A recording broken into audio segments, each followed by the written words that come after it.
Okay, so you got a feeling for what complexity is about. We saw different kinds of programs.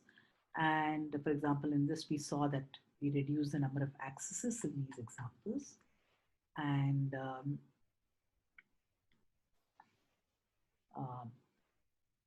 in this example, we said, okay, if I keep the numbers sorted, then maybe I don't have to do so many comparisons because I just need to know till the expected roll numbers form. So what we require is a formal mathematical foundation for algorithm analysis. And that is what I'm going to talk about now. And let's see how we define it. We'll see these definitions one after the other. And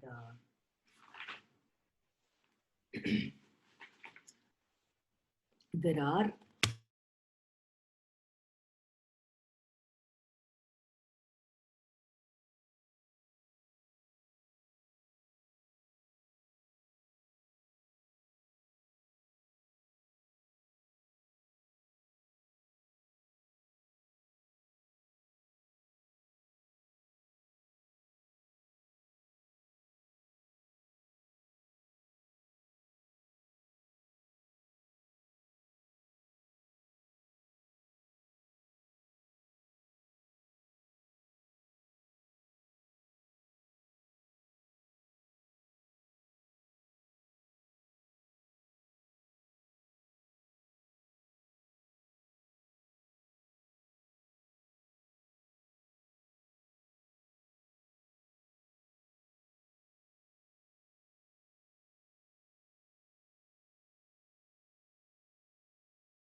let us look at this pictorially over here.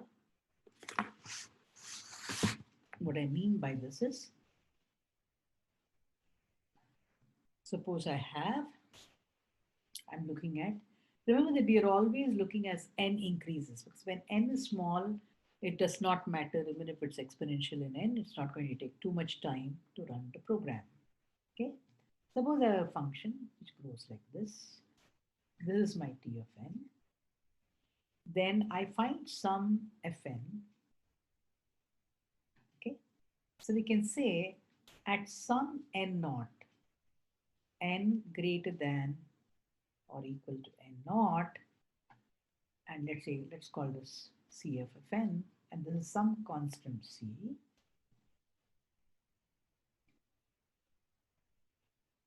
We are always going to find t of n is less than c of n. Okay, this is also called asymptotic complexities because we are looking at as the values, as the number of inputs become larger and larger. Okay, then The second form says that T of n equals omega of g of n if there are constants n naught and c such that T of n is greater than or equal to c times g of n for n greater than or equal to n naught. So let's take the same c of t of n that we had. Suppose here something like this, and this was t of n, then if there is some g of n, and at this n naught, we can say that t of n is always going to be greater than g of n. This is the, so now when you look at, and what is this again? An asymptotic bond. So if you look at omega of notation and big O notation, so what does this say? This tells you the lower bound on the number of computations required for a size input of size n, and this gives you, big O gives you the upper bound on the number of computations that are required. Now, there is a third notation. This is a very tight bond. T of n equals theta of h of n if and only if we can find two constants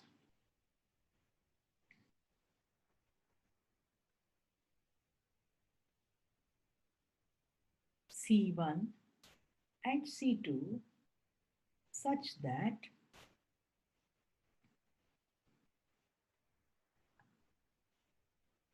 let's say again, I have a T of n like this. Then I have a C1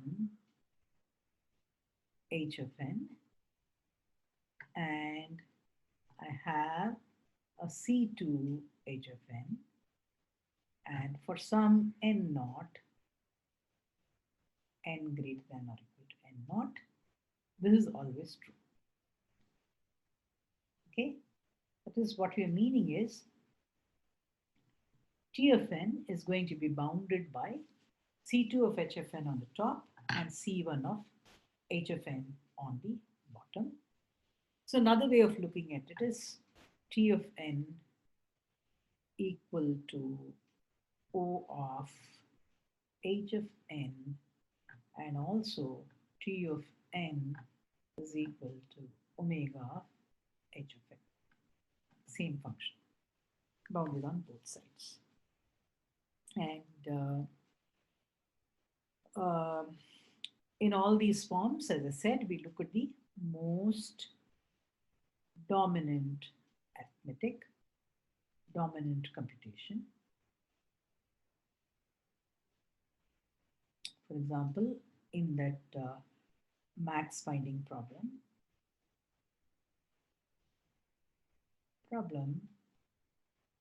it was the number of comparisons, because number of comparisons is executed almost n times, maybe one less than n by 1, and it could be number of exchanges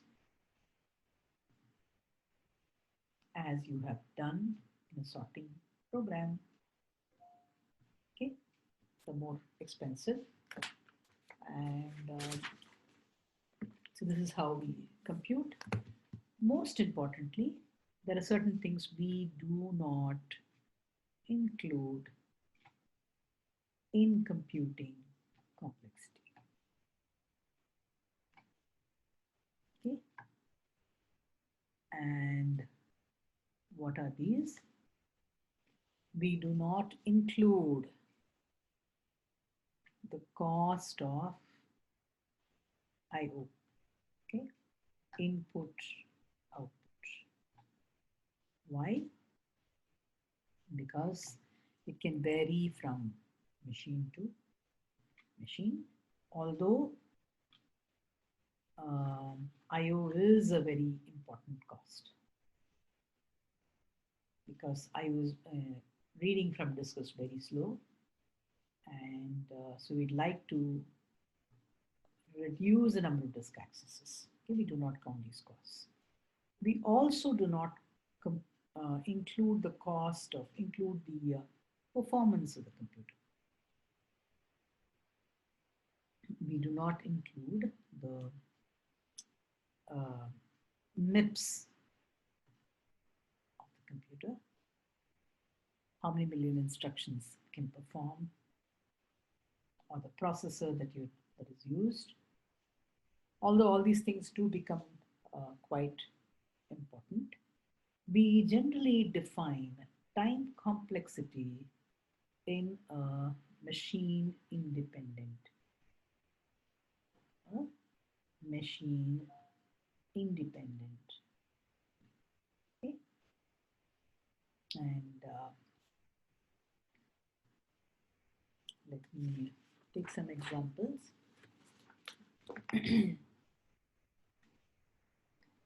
Some important points to know. T of n equals O of repeating again. F of n means that there is a guarantee that the function grows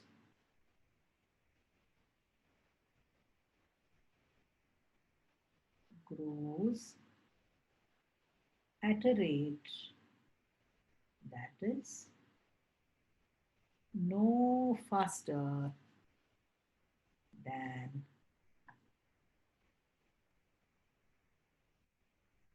f of n. Okay? Again, this implies f of n is an upper bound for O of n. Okay. Now, there's something interesting. Let's take these examples here. I have n cubed grows faster than n squared. Okay. So suppose I have a T of n which is equal to n squared. We can say T of n is equal to big O of n squared. It can also be equal to T of n equal to big O of n cubed, and so on. Okay. Now, we can also say T of n grows faster than n squared. So we can say that n squared is O of n cubed. And we can also show that n cubed is omega of n squared. What do we mean by this? N cubed will always grow faster than n squared. That's what it means. Now, alternatively, suppose we have 2n squared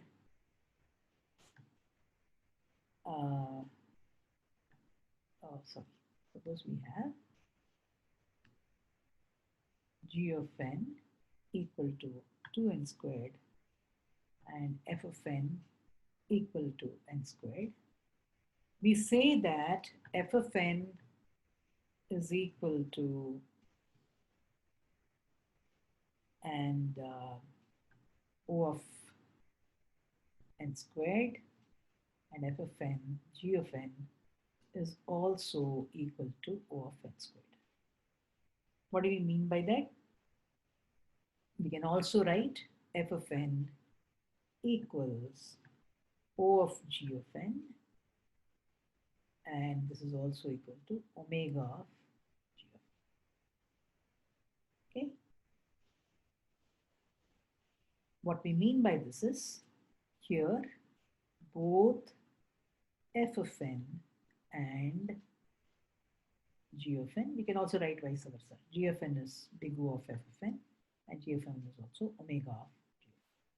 F of n and G of n grow at the same rate. Okay.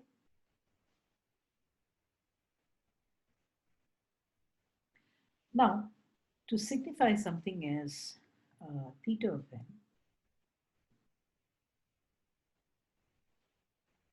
um, as theta of n, theta of something. For example, you can have, for example, when you look at G of n, for example, when you're basically we need that both the upper bound and the lower bound are satisfied, and in this particular case we find that when, for example, now for big O of n, G of n could be, O of n cubed, O of n4, and so on, and O of n squared too. But to satisfy the lower bound too, we take the tightest lower bound that we have, and we can say that G of n is theta of n squared. Because what we mean is we take the big O, which also satisfies the tightest lower bound. Because in terms of omega of G of n, I can have, when I'm looking at G of n, can also be omega of n, right? And it can also be omega of n squared. So we take the tightest lower bound and the tightest upper bound, and that is how we define here that it is theta of n squared. Now we come to some rules of for complexity analysis, and what we do is there are, if I have T1 of n equal to O of f of n and T2 of n equal to O of G of n, then we have a sum rule which states that T1 of n plus T2 of n is equal to max of O of f of n comma O of G of n. And there is a product rule which says that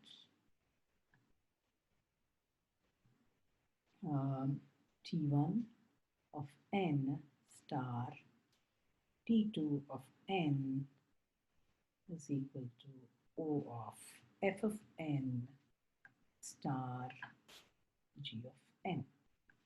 So we'll take this up, we'll stop here, and we'll take the other rules and proof of these rules in the next